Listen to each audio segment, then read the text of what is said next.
Hello and welcome back to another episode of Civil War Reports. I am your War of the Rebellion reporter, Brian Thomas Kopak, and today we're going to be doing a Civil War Reports special report as we take a look at the Confederate state monuments at the Gettysburg battlefield. So the next time you're planning a trip to Gettysburg and you want to come to town and you want to check out the Confederate state monuments, well, if you're coming to Gettysburg on your vacation, whether you be coming in from the east on York Street or coming in from the north on the Carlisle Pike or coming in from the west on the Chambersburg Pike or coming up from the south on Baltimore Street, and you arrive here at the town square and you get tired of driving around on your vacation looking at and passing by Big Ben and the Parliament building. Oh, sorry, wrong vacation. But if you make it here to Gettysburg and you want to check out the Confederate monuments and you're here at the town square, you can either go west on the Chambersburg Pike or head south on Baltimore Street. And if you go south on Baltimore Street, you want to go down to Middle Street, turn right onto West Middle, also known as Route 116, and that'll take you out to where you want to be to see the Confederate state monuments.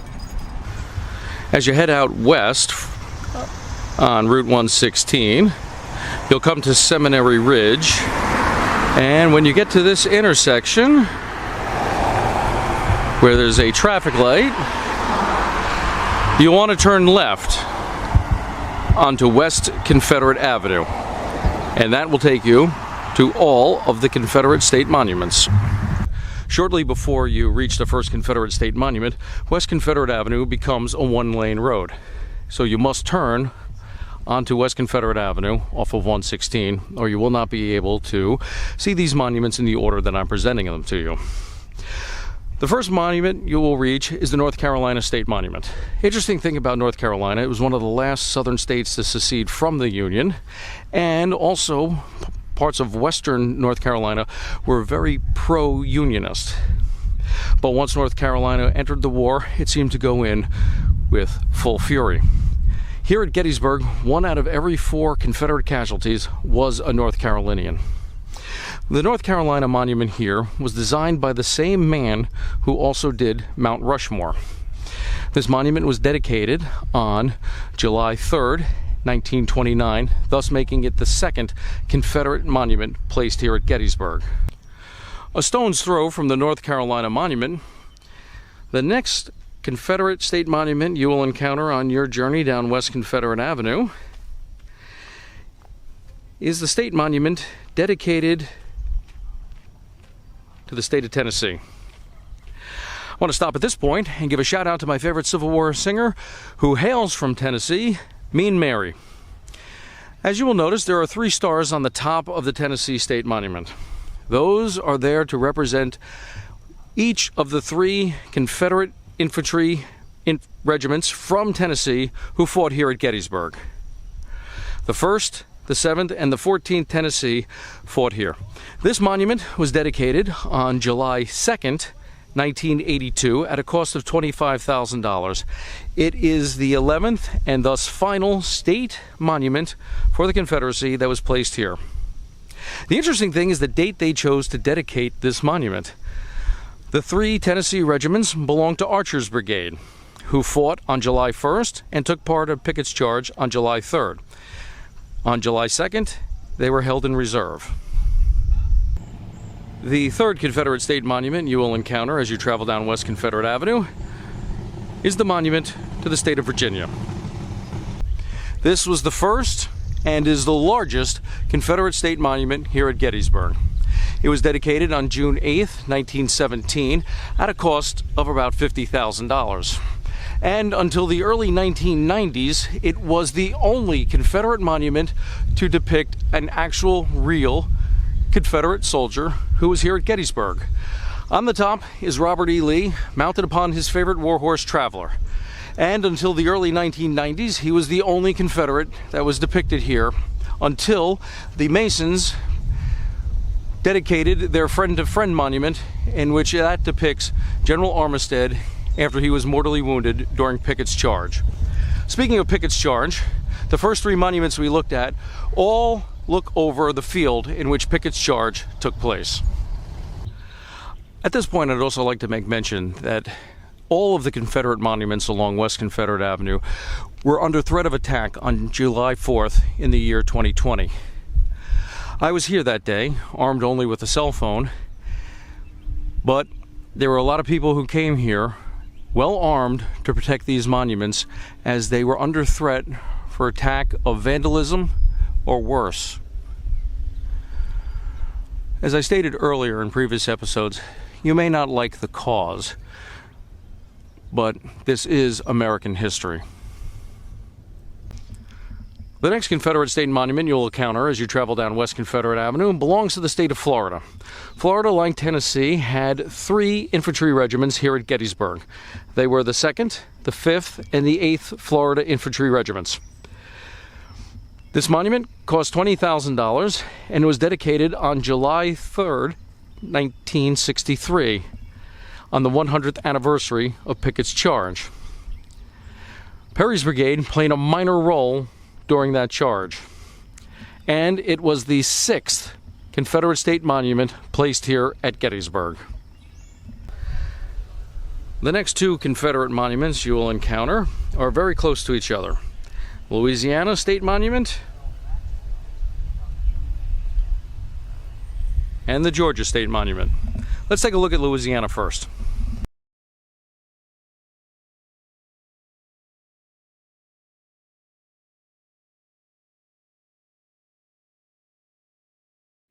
The Louisiana State Monument would be the 9th monument dedicated here at Gettysburg for the Confederacy.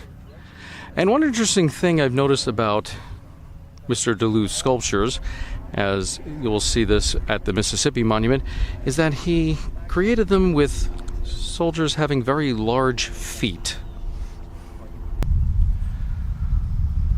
The 6th Confederate State Monument you will encounter belongs to the state of Mississippi.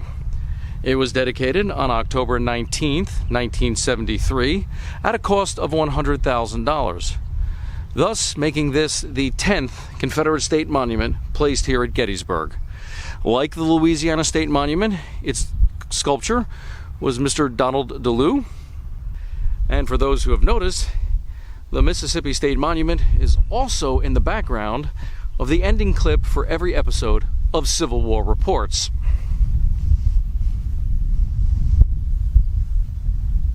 After visiting the Mississippi State Monument, you will come to a stop in the road.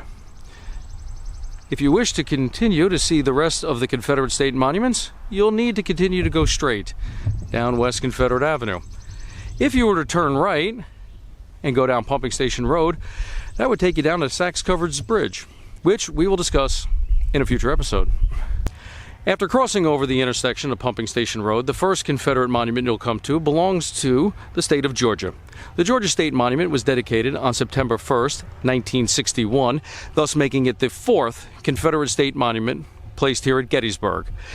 It's located in the area where General Longstreet's Corps would have formed up on July 2nd, 1863, before beginning its attack on the Union lines. General Longstreet's Corps consisted of 4 brigades filled with Georgian troops. After visiting the Georgia State Monument, the next monument you'll come to is the South Carolina State Monument. Dedicated on July 2nd, 1963, at a cost of $15,000, its dedication came exactly 100 years after General Longstreet launched his attack against the Union lines. In General Longstreet's Corps was a brigade commanded by General Kershaw, and that brigade was made up entirely of South Carolinian troops.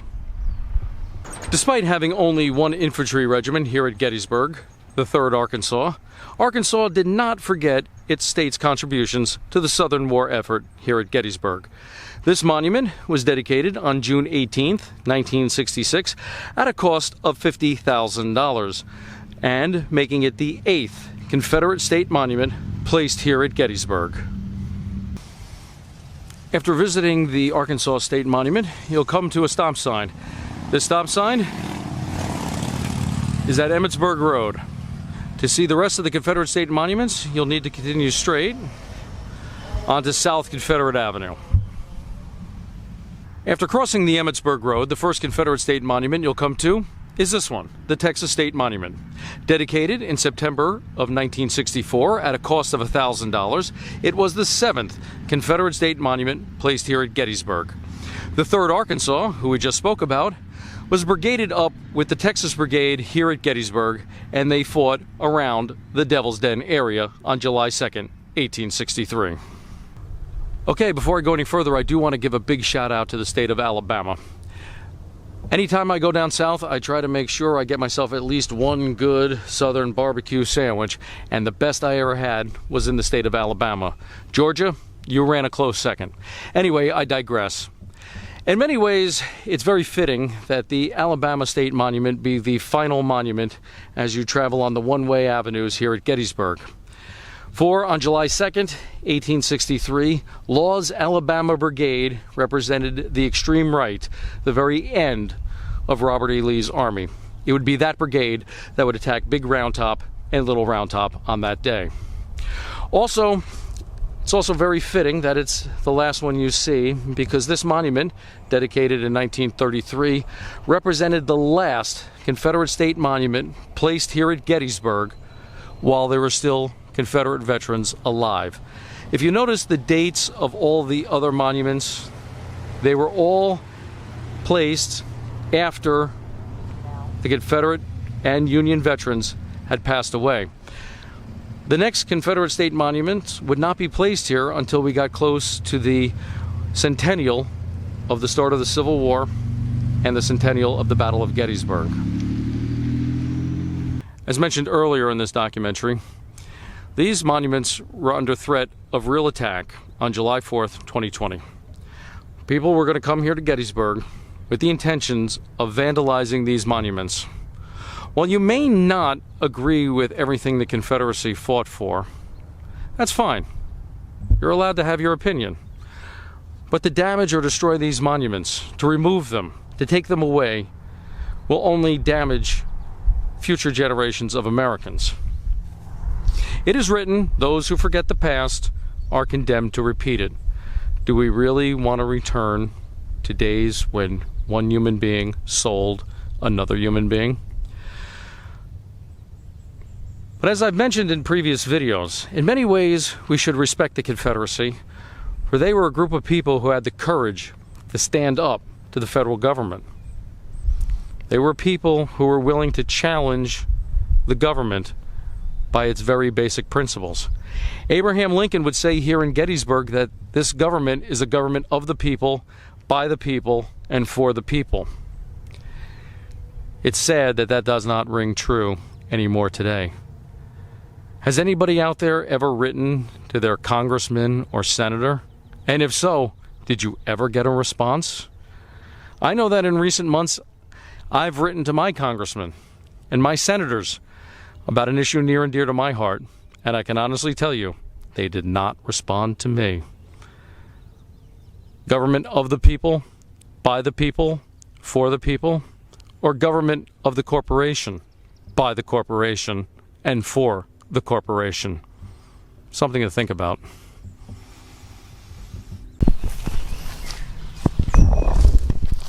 And if you like what you saw today, please hit the subscribe button. Give a thumbs up. Also, notify your friends. Let them know about this channel and ask them to subscribe as well. If you like, you may leave a question or a comment below, and perhaps I will answer your question in a future episode of Civil War Reports. Until next time, please keep the history alive.